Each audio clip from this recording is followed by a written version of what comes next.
Manghuhula. Oo, saan, di ba, papahula tayo? Lumapahula ka rin?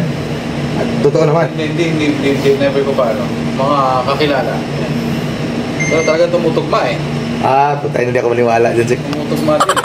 Kasi meron na sa amin, well known talaga yun dyan. Ang hula ba, yung mga nanakawan, gano'n ba? Pero isang bisis, yung kasama ko, nawala yung motor, Sek. Puta, Ano nangyari sa motor ngayon? pumunta siya doon Okay. sa manghula. Yun na eh, siyempre alam mo may hula, may mga tubig-tubig, may mga Itlog-itlog. walang kristal, ano ba yung lintik na yan? Tawas-tawas, sabi na. Oo.